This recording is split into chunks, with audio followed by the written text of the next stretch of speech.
Welcome to the Leadership Heart Podcast with Sandra J. Horton, the Growth Catalyst.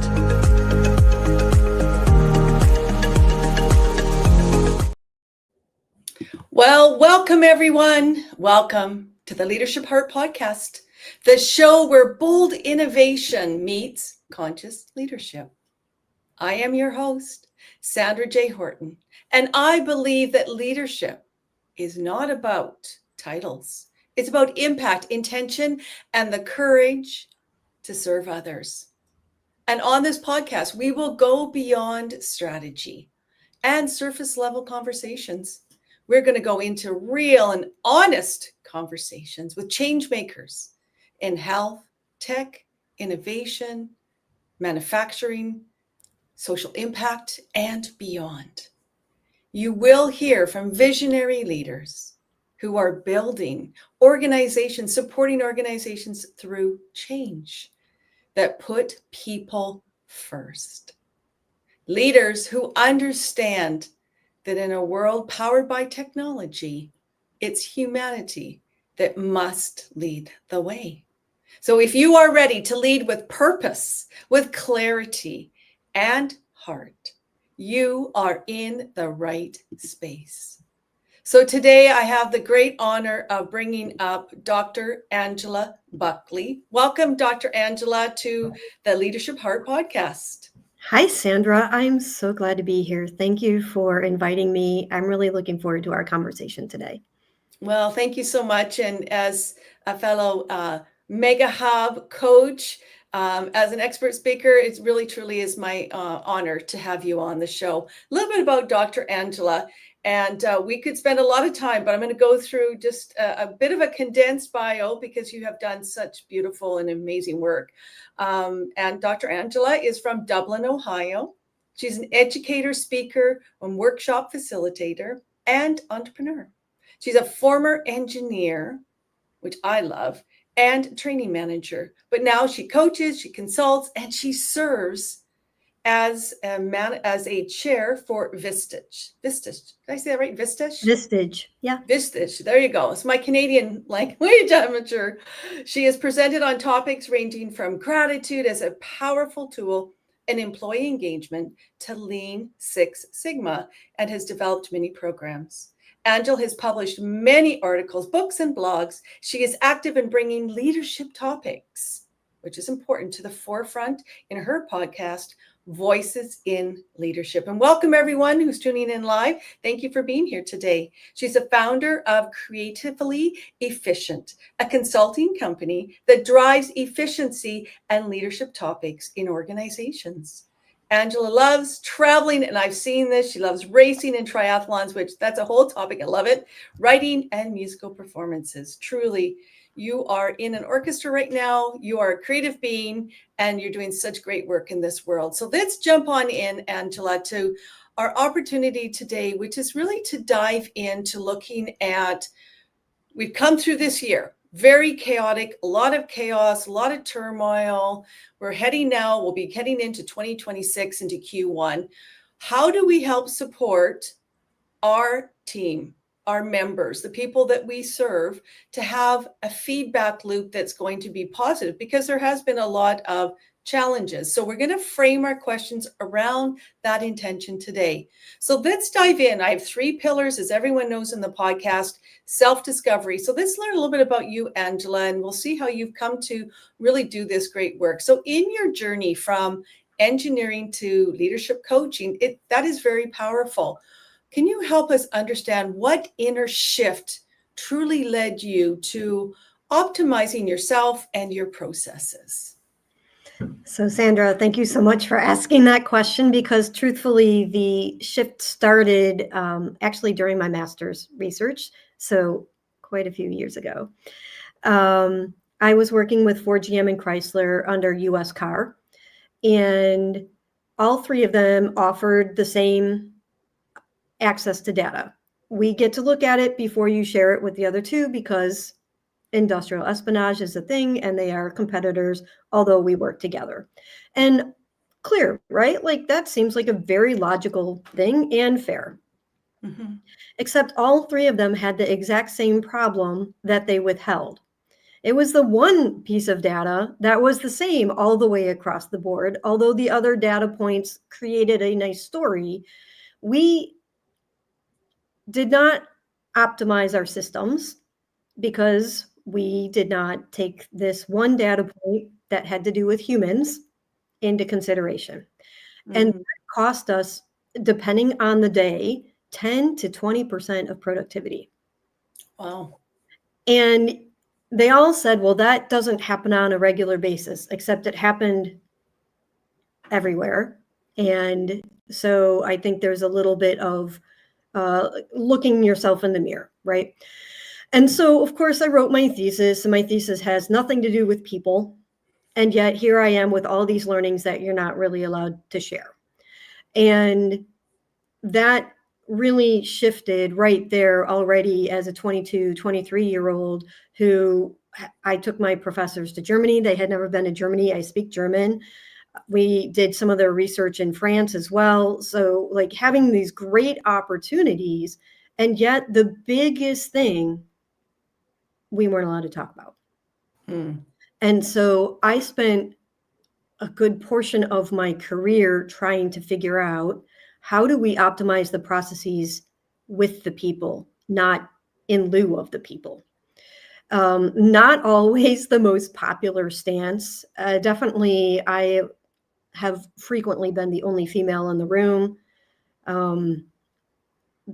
Things have changed a little bit. Numbers have changed, but definitely I have been in plenty of situations where there were no other females.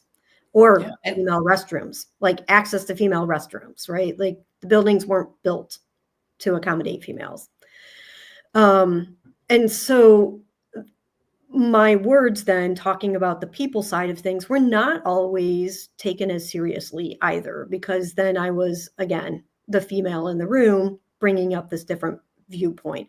It has been a journey to get to a point where people are listening, people are engaging. And I have worked with some excellent organizations that truly hear this message. They truly engage with their people. They truly see that training is a competitive advantage. I will still say that that is not the predominant norm in US manufacturing. Mm-hmm. And you brought up a couple key points, and I want to welcome and say hi, Will. Thanks for coming. What another great one of our friends and coaches. Thank you. And hi, Paul. Thank you. Creatively efficient. That's yourself. I love that. Thank you. Thank you so much for having this interaction with us today. One thing that really stands out for me in this particular moment is the piece about having the strength to stand up, the strength to be present in a space that perhaps you are that minority, and being able to see the good in a space that may be really challenging. So, we talk about the importance of seeing the good, seeing the positive, and having gratitude as part of that important ability to create shifts, create new opportunities. And so how has gratitude, and I know you're coming from that engineering background, you're bringing in all these beautiful pieces with working with individuals. How has gratitude helped you, develop your leadership strategy in this way as well? I mean, I think I've always approached my work with a thankful heart, but I don't think I was always very good at articulating it. That is why I have like a structured method now.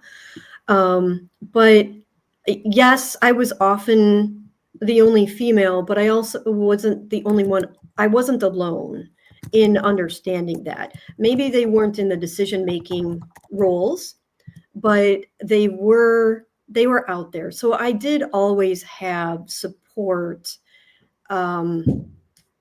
somewhere. Like I wasn't alone, right? Like, the video where the guy is out standing in the field when he's by himself. Yeah. One is not a following. You need it's really number two that creates the following, right? So you have to have someone who's the ideator, and someone else has to follow, and then the crowds come. So really making sure that you find that person that you're going to join up with, work with, and then move forward together has been a source of success for me. Certainly little pilots. I have a knack for doing little pilots on the side that gains success, right? And then you can demonstrate the success. And so again, but you still need some people that want to do that with you. It's important to understand that with you part of that, and that part of psychology as well. And so on the gratitude side, I'll just say all those people that showed up and supported me throughout the years, they made me who I am, like challenged me when I was wrong. I'm not always right, but I'm super thankful for people that are truth sayers in my life. I love that. And it's building that connection, the solid trust that's required in order not only for self-trust, but also building the trust between the relationship that you're building with others. So whether it's just a personal relationship or you're building that trust within a team, that is a critical piece to start to help unlock people, to help them come into you, to know you, to show the vulnerability. And I'm going to just pivot a little bit, because I think for me, in the age of performance and measurements and us having to drive so quickly, us as leaders showing vulnerability is key. Like knowing perhaps we don't know what's going to happen and showing that vulnerability, but yet still leading. Correct. So how have you been able to help support leaders? Because I know you do a lot of great, work with CEOs, etc. How are you helping them show up in their most ideal, best versions of themselves consciously today?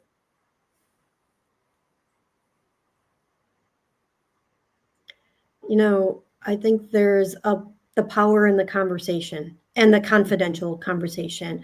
Are you saying what needs to be said in order to help them find their clarity? So talking through and then trying out, like it's almost like trying on an outfit, right? Like trying out what your perspective is on a problem that's in front of you. Does it make me feel fearful? Does it make me feel empowered? If I come at it from this angle, what would somebody else in a different pair of shoes see or feel? So really trying to bounce out ideas and have that trusted conversation helps them find the clarity and then decide on the action that is empowering to them. I love that. I really appreciate the clarity in your words, and I appreciate how you take in the question and then process it and then bring it out. So thank you for that attention as well. I just wanted to acknowledge that, because right now we're in this very much an achievement driven world. And so a lot of this is, aligning that driven purpose. Why are we here? What is that deeper inner meaning? So how, again, you've talked about a few of these things, but maybe in, a couple steps or so, how do you help leaders really truly connect with their deeper purpose? I know that's a big question, but it's one I think, you do a lot of that work. So, yesterday I hosted a podcast that'll come out on Tuesday, but the gentleman said something that I kind of do, but I never had the phrase for. And he says, ask why until they cry. I love that. And in engineering, we talk about the 5 whys when we do root causes, right? Yep. Like what happened in this incident? Why? But and I do ask, like I am since I was a little kid, why? But why? But can you tell me why? But I never thought about it until he said it like that. And I think that is actually a great way of summarizing how are we really truly getting down, and are we trying it on again from different perspectives. I encourage those different perspectives. A book that I read, I'll say I was probably early 20s, was the 6 Thinking Hats. And just that, like, I think there's more there than just that. I really engage willingly in diversity, whether it's age, competence, education levels, background. There's so many different things that you can really try on from a diverse perspective that you learn more about your customer. You learn more about the employee or the team member or the manager that you're working with. And when you're doing this and asking the why for yourself, but also for that reaction to try to anticipate, and maybe you were like, oh, I don't know. Okay, well, good. That's your action item this week, is to go find out. We don't have to have the answers. We have to be able to go find the answers. So I really like asking why, and I really like trying on different perspectives so that we can understand what the other person is thinking for the impact of our actions. And then be curious. Yes. Be very curious about it. So how are the questions landing? How are you wording them? I don't know that I always word all my questions correctly, so sometimes I get help. I love that. And I want to welcome, say, hey, hi, Mike. Thanks for joining from your beautiful country. I appreciate Mike actually has a group of youth that he's been mentoring. And so, yeah, thank you, Mike, for joining us today.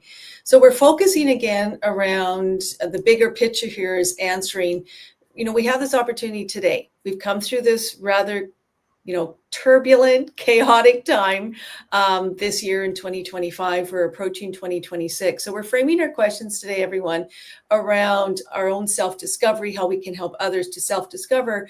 And we're going to go into kind of how do we then go through the change and how do we sustain the impact. So that's where we're going today in this podcast. But before we go into the change piece, for those who like to know where we're going, I feel it's very important, Angela, because you talked about this a little bit earlier, that you've created a process, a guiding framework that really helps leaders to change. So can you explain, like, what does being creatively efficient mean to you, and how did that become your guiding framework? Sure. So the creatively efficient is it's built on the Lean Six Sigma framework. But where I think that I offer a skill set is the nuances and the creativity. You have to be an expert. And then in order to get to the next level, you have to also know what rules to break, right? So as kids, we learn the letters, and then we learn the words, and we learn how to put that all together to make a coherent paragraph. But the true authors know how to break down the rules. Poetry is about breaking down the rules and creating art while using the rules, but also not. And excellent or breakout genres, authors, they're doing the same thing. It is not dissimilar when we're talking about how to develop processes, but you really need to be in there and knowing those nuances. You need to know, you have to have those conversations. That's why it's so important to include those team leaders. And so there's an element there that's why I include that creatively part of the efficiency. I have a music background. You mentioned earlier that I play instruments. I do. But understanding how to read the people, how to read the emotions, how to read the nuances. And sometimes it's as simple as I needed to put the box under the person instead of over the person, or not so it's a twist. And okay, that's an easy one. Like every safety guy will know not to have someone do a back twist all day long. But where to put those and where to look are sometimes there are things that you're not going to see as a manager, but you are going to see if you take in the perspective of the person on the shop floor, and they can get there that much more quickly. So the creatively part is the willing to think outside the box. Love that.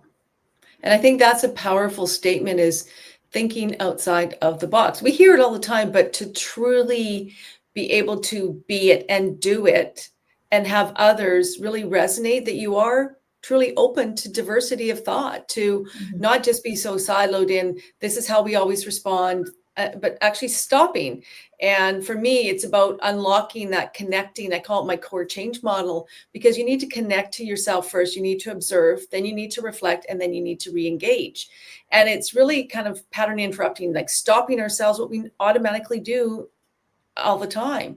And this really gets into this whole change readiness. And for me, as a change practitioner, and I'm sure you're experiencing this in your world, I have a curiosity with how you're able to bring in and bridge your processes as we're going through this change, and you're, looking at performance, how the change has been implemented through, say, a Lean Six Sigma, but yet having that emotional intelligence to know what's that impact on people? Like, how are we able to help organizations integrate these changes, these systems thinking with a human-centered approach? I mean, that's really what you're doing and what we need this time. Sandra, are you familiar with the SCARF method? Yes, I am. Yep. So that's my jumping point for understanding where the humans are, especially when you're meeting change resistance. But if you are a seasoned change practitioner, you will include SCARF in your change readiness assessments, right? What does it mean for the different people at the different levels? And if you could do that even on a one-to-one, depending on the size of your project or its impact. And so for the listening audience, I guess, SCARF stands for status, certainty, autonomy, relatedness, and fearfulness. And it's understanding how is the change going to impact each individual person, right? Or groups of people. Why are they afraid? What is holding them back? And when you start looking at that, I think it's more powerful than some other methods that are out there for change. And that human element is super critical. And I find that to be more helpful than any of the other change models that are out there, but you can use it in conjunction with. Yeah. And, the SCARF model, we went through that in some of the work that I'm doing in the healthcare sector. And it's very powerful. It's a very easily accessible model for anyone to kind of like, oh, okay, I resonate with this. This makes sense. But again, it goes back to, Angela, the repeated right action, doesn't it, though? Like, it's easy to like do these things and track them, but then to actually like, okay, wait a second. How am I showing up today? Like, what is resonating for me in this moment? So what signals could you help us, for any of the listeners now, in their work, as an example, what signals could you help them be aware of that the team or the company is moving forward, that maybe perhaps that there's some opportunities for change? How do you help people, leaders, kind of wake up to those signals that maybe some things need to change? So I'm sorry, are you talking about in culture? Let's go to culture. The organization, the team. Yeah, the organizational. Yep. Okay. Because it's a different question if you're asking for the leader themselves. Yeah, my question wasn't too clear. Sorry. No, it's fine. So team members showing up late to meetings, even when they have good intentions, right? On a regular basis, what is unbalanced? That's a struggle. I find that is actually a big one. Non-responsiveness to emails, like without having some sort of timeliness relative to what that is, especially if you're getting so many emails that you can't even, like, I'll say there have been emails that were timely for me that I normally would have responded to, but I got so many that it was already off my screen between times of checking emails because the email load was so high. It's not like me to not respond. If I'm not responding, then there's other things happening, right? And so that is a warning sign that you're either too many people are relying on you, so you haven't figured out how to delegate yourself, or in times of rapid growth that happens, or you haven't done a good job of putting filters in place on your email. Like, that is also a real thing. But so understanding what each of those are, so you can be. But awareness starts with, I missed something, I'm late for something, I dropped the ball on something that I truly care about. Those are issues, right? That you start saying, oh, I see a flag even for myself. That's not in line with the way I behave, and it is impacting the overall organization. And you can see the same when you see that in other people as well, right? If the team members are not responding, if deadlines are being missed, if costs are being overrun. We need to have a organizational meeting, a postmortem for the event, so that we don't have that going forward. I So really awareness appreciate is a that big thing. answer.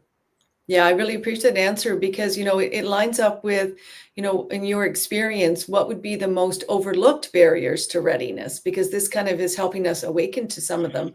Is it mindset? Is it silos, lack of data, something deeper? I think the single most undervalued resource is time. Mm-hmm. And people do not recognize that change takes time. And change readiness means that you actually have some time on the calendar to prepare and go through the change. Mm-hmm. Do you know the fun little visual of when you put salt on the table and then you put the egg on it and you blow the salt away? No. So, like, we know this. You only need 3 points Right. to balance a ball or an egg, Yeah. or right, like, Yeah. so the lean Six Sigma people, we like to put all that, you put a pile of salt down and then you put the egg on it and then you blow it away and you're like, see, only 3 people are doing the work. Got And it. that's the argument to make something lean. Have you ever tried to only give someone 3 grains of salt and then balance the egg? That is actually really incredibly hard. And my point is, we need a support structure before we get into balance, right? Mhm. So that little pile of salt, yes, all those people can move on to the next project, but you need resources for the change duration. And then they can move on, and maintaining status quo requires 3 grains of salt. I love But that. the change is not possible, or it's possible, but you have to be so spot on, measuring, et cetera, and a little bit of luck to get that right. It is faster to throw some people at the problem and then move them on, and they become your experts that in Mhm. change management, et cetera, right? So Yes. I think it's important to understand that change takes more time than people are willing to add into the calendar.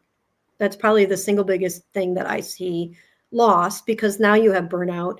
Now you have family work-life balances that are crazy. You're missing deadlines, et cetera. I think engineers in general are generally very good at estimating costs, when tariffs don't show up the next day. But in general, like, we know exactly what we're doing as far as that goes. But to get time on the calendar is incredibly difficult. Yes. And I think you brought up some very important points. It really is about understanding the balance. So in the long term, as we, kind of come to the top of the hour, it's important. So we've talked about how we need to look at ourselves through the self-discovery. We have to understand where we're coming from and being able to show up. We have to be able to understand where our teams are in terms of that Six Sigma, managing our emotional intelligence, like being there for our people, but understanding that push and pull between expectations and performance and the impact on people, especially in this chaotic time. So if you were in an HR position and working with, senior leaders, how do you support them to support their team so that you have both high performance and well-being over the long term? So it's bringing in all those other elements into how do we do this long term? It's not pizza on Friday. It's not pizza. But I will agree. tell you, like, as much as we joke about that, like, It's so true. in fact, people really do enjoy eating together. Yeah. And we have done all the different foods, and pizza still is the universal one. I don't care how old you are. It's true. Pizza is a universal favorite. Yeah. But really having the conversation of what is not important during this time and living that, like truly allowing them to live that, because we hear it, but not all organizations will allow it.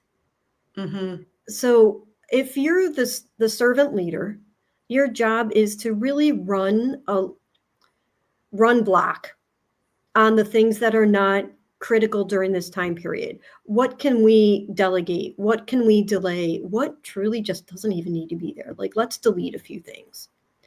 And if you can really, so I talk about the 4Ds of delegation, and if you can really nail that, you can be a very powerful servant leader for your team. I love that. Yeah, I think that's very important. And if you want to learn more about the 4Ds and what Angela's doing, we'll get to that in just a moment, because I mean, Angela has so many powerful tools, opportunities to work with her. So I want to just shift in this last few moments here with you, Angela. There's so many areas I still want to go into, but I think it's important that we wrap up this whole process of looking at, we're in Q4, we're going into Q1. How can we as a leader effectively structure, let's say, one structural change, one cultural lever to help improve employee engagement so that they're ready as we come through Q4 into Q1? Absolutely. Plan your Q1 feedback now. And the way we do that is by using the spirit of acknowledgement. Wait, I'll move my head this way.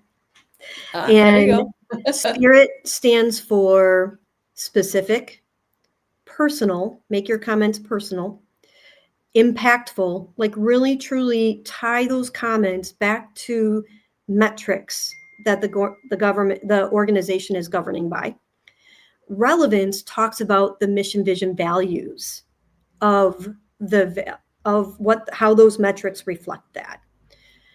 The second I is inclusive. So make some of these statements public. Like, make sure that you're telling people in the team, certainly not negative feedback, but the positive. When someone's doing well, these should be public, because so many young employees will tell me that they don't actually know what success looks like to their manager.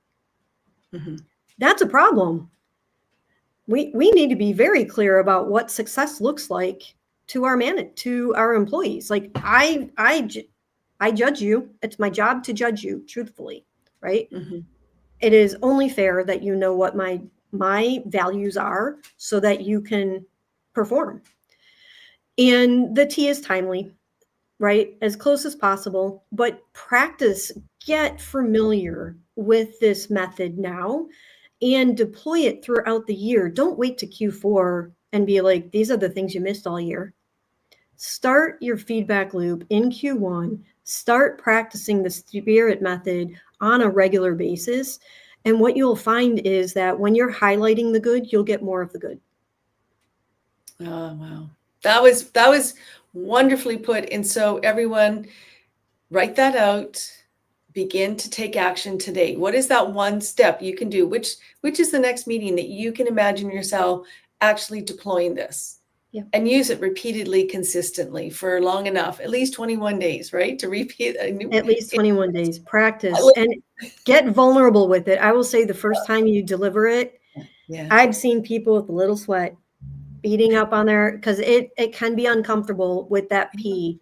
Getting it personal, it means you know your employee well enough. Yeah. So, and it goes back to the very beginning too, right, Angela? Yeah. It's about that understanding ourselves as a leader. Yes. We need to really fully know who we are, and being open to new possibilities, new perspectives. And I think that's the power of what we just talked about, the spirit of acknowledgement.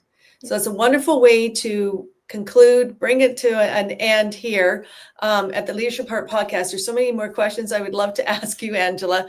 But as we conclude, what would be some of your closing remarks? You know, one thing that maybe you haven't, or you wanted to share that you haven't had the opportunity to share about Creatively Efficient, or anything, programs, things that you have going. Love to hear. Well, certainly I offer team workshops for Spirit of Acknowledgement. It does take a little bit of practice and some coaching. It's easier for some than others. I am also a Vistage chair, and I am currently building my group here in Columbus, Ohio. So if you are in the Delaware area, Marysville, Dublin area, these are face-to-face groups. And of course, I am always available for coaching and business development if you wanted to reach out to me via the web. Oh, thank you, Angela. And your website? Yes, you can type in Creatively Efficient and it will take you to another site called Strength in Nature, sort of a sub-brand that I have. You can also find my podcast at voicesandleadership.live. And where else? I am most active on LinkedIn. And Yes. I am Angela J. Buckley, so I appreciate your middle initial. I am not the mystery author. So there are two Dr. Angela Buckleys that do a lot of writing. I have a J. Oh, I love that. I just noticed that. Thank you for bringing that to my attention. It is true, because if you miss the J period, you go to someone else. So Yep. what a beautiful opportunity to have you on the Leadership Heart podcast, Dr. Angela. I really valued your contribution, your answers. I know that people will walk away with actions that they can take today, because we know at the Leadership Heart podcast that in this time of complexity, of change, it truly starts with a decision, a choice now to go within, to self-manage, to self-lead. And by doing so, you get clear. You're clear for your team. You can invite them along this beautiful journey of change to sustainable impact. And together, we will truly have a better, more successful outcome. So thank you again, Dr. Angela, for being on the show. I'm going to just send it down here, and we'll talk to you again very shortly. And next week, we're going to have some more people on, wonderful guests on the Leadership Heart podcast. Thank you, everyone. Appreciate your time in joining us today, the Leadership Heart podcast. Thank you so much.